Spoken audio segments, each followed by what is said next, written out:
But you go back and I looked at my notes and I looked at what God said to me, and you don't not everything registers at the same level.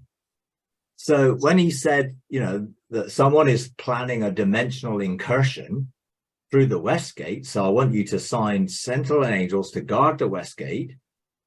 I did, not knowing what any of that meant, but I did it anyway. And we stopped that gate being opened. But then I went back and looked at what else God said. And then within the same passage, it's basically God said, in the future, you'll be in a position where this gate will be able to be opened. No, I didn't even notice that at the time, because all I was concerned with is, well, how do I shut this gate? How do I make sure it isn't going to be opened? How do I assign angels to it? That's what I was saying. No, I didn't really look at the whole thing of, in the future, you'll be in a position of maturity where this will be able to be opened. And it was like, therefore it becomes a two-way gate of access into and then bringing things through it. I didn't understand that or knew that. And I didn't even register that until the last 3 or 4 years. I went back and looked at when, we started to engage, particularly when we started to engage the earth shield, and then that opened up this whole realm for gates. I went back and looked at it and said, oh yeah, it says that we're going to be able to use these gates, whereas I didn't even notice that. Particularly, I wrote it down, but it didn't register. But then it registered at the right time because I'd gone through the process and was in a totally different place and completely different understanding of gates, dimensions, all of that, because I hadn't gone beyond into those realms at that point. So I had no experience of other dimensions when God talked about dimensional incursions. I'd never been to another dimension, so I never even knew what dimensional incursion was. But I just took God at his word and I did what he said.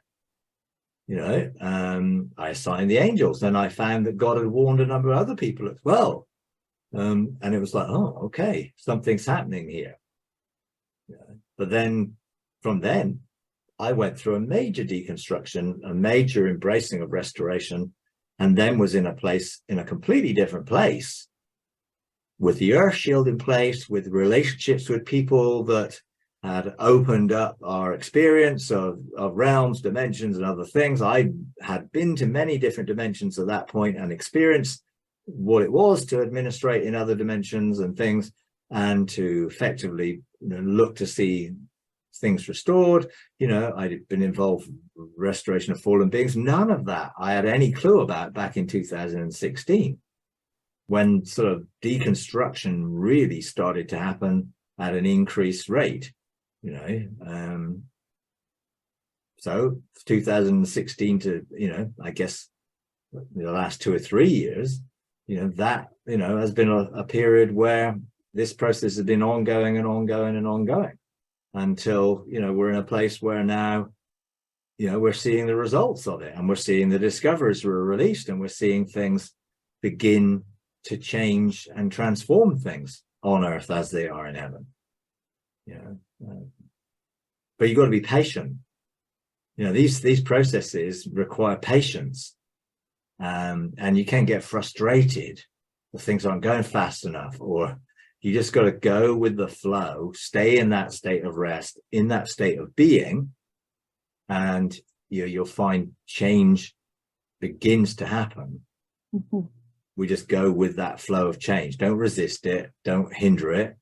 Just go with that flow, and then you find yourself in a completely different place in terms of identity and understanding and purpose, really. But it's only when you look back and you sort of talk about, I don't tend to think about these things much. I just live in them. But the question stimulates the thought, and it's just, oh yeah, just look at how this cycle took place. And then you think, yeah, this went from, you've got to stop this being open to, you need to open this and administrate it. Well, that's a big change, but it took a massive amount of deconstruction and renewal of my mind during that period to bring me to the point where I would have even contemplated that taking place, let alone done it, you know. Mm-hmm. But that's what happens when you just keep going with the flow, Mm-hmm. embracing it.